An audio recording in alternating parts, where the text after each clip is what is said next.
Você provavelmente já ouviu falar sobre Aves de Rapina e a Emancipação Fantabulosa da Arlequina, que foi o último filme lançado pela DC e um dos últimos blockbusters que saíram nos cinemas mundiais antes do mundo começar o isolamento devido à pandemia do coronavírus. Então, eu finalmente consegui assistir esse filme e nesse vídeo eu juntei alguns dos motivos pelos quais eu acho que se você ainda não assistiu, você deveria conferir, e se você já assistiu, você deveria dar mais valor a esse filme.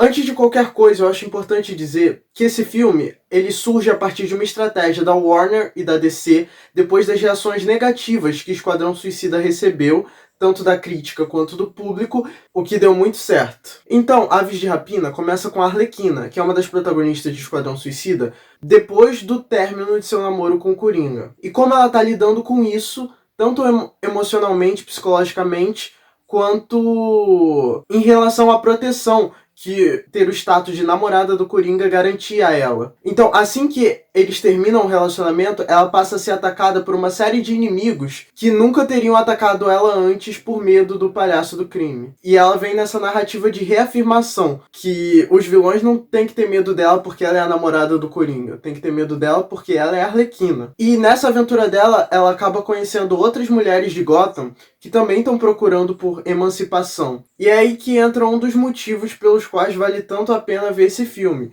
que é a narrativa e a mensagem de emancipação feminina. Essa trama da ex-namorada louca, que nesse caso é literalmente insana, ela acaba sendo um estereótipo machista ao longo do cinema, que mostra mulheres de forma obsessiva e com tendência à loucura por não conseguir lidar bem com o relacionamento. Só que ao contrário de todos os estereótipos, a diretora do filme, Cathy Yan, consegue apresentar uma Arlequina que mesmo que ela seja louca e insana, você entende os motivos dela e consegue se identificar. Ela não parece ser só uma mulher maluca fazendo coisas porque ela é maluca. Ela tem os motivos dela. E a Arlequina inclusive ganha um arco de redenção da metade pro final do filme, depois que ela começa a perder tudo e reavaliar todas as suas ações.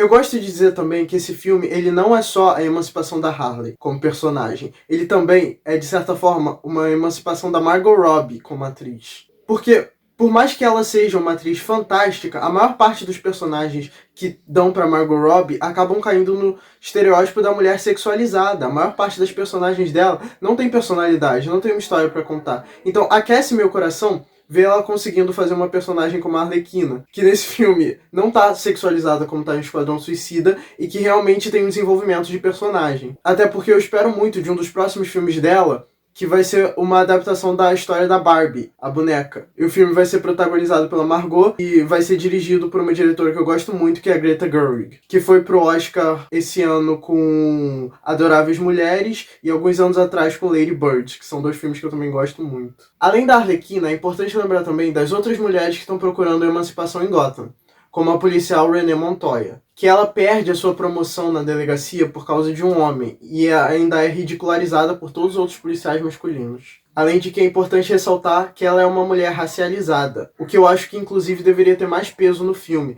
visto que grande parte do elenco, principalmente das atrizes principais, é composto por mulheres racializadas, e que inclusive a diretora é uma mulher de origem chinesa. E tem que se considerar também que a Renée ela é uma das personagens que aponta questões de sexualidade no filme. Principalmente a partir da ex-namorada dela, que também é uma personagem. Essas questões de sexualidade também estão presentes na Harley, que em vários detalhes apontam a sua bissexualidade. Inclusive no início do filme, quando mostra alguns dos relacionamentos dela, que mostra uma mulher entre eles, e uma suposição minha de que ela tem um crush muito forte na Caçadora. O que é completamente plausível, porque qualquer um que viu aquele filme tem crush na Caçadora.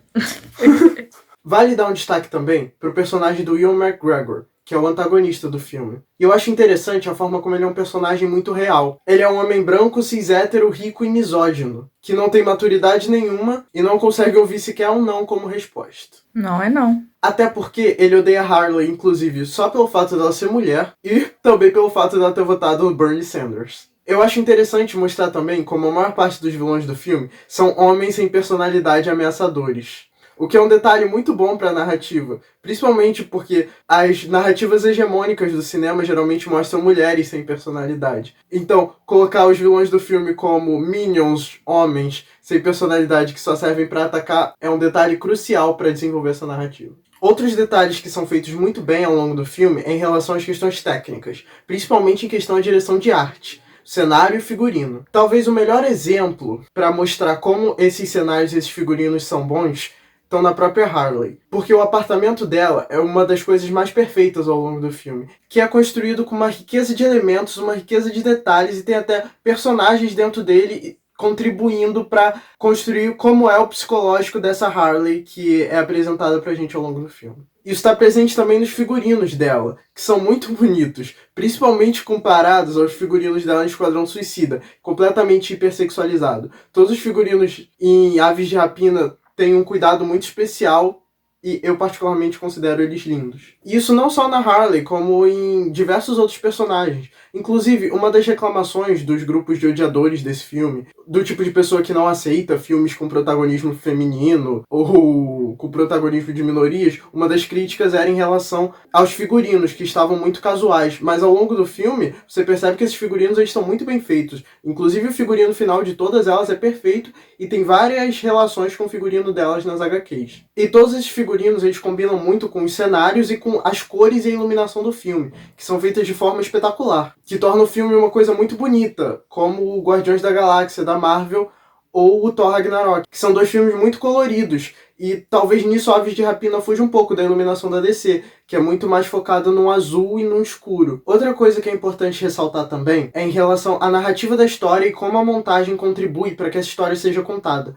Porque por mais que seja um filme curto, ele consegue apresentar a história de pelo menos 5 personagens principais e a forma como as histórias delas se entrelaçam e se encontram. E você não sente que fica faltando nada. Mesmo que algumas personagens tenham mais tempo de tela que outras, todas elas são muito bem desenvolvidas. E essa montagem ela se reflete também na coreografia das lutas, que são muito bem feitas e mesmo que algumas delas não sejam tão realistas, elas contribuem demais para o ritmo do filme e para a construção dessa narrativa meio insana que o filme tenta construir. Por fim, eu acho importante ressaltar que eu acho esse filme uma obra de arte completa. É um dos meus filmes favoritos de super-herói e para mim é um dos mais bem feitos da DC, ganha de longe de todos os outros.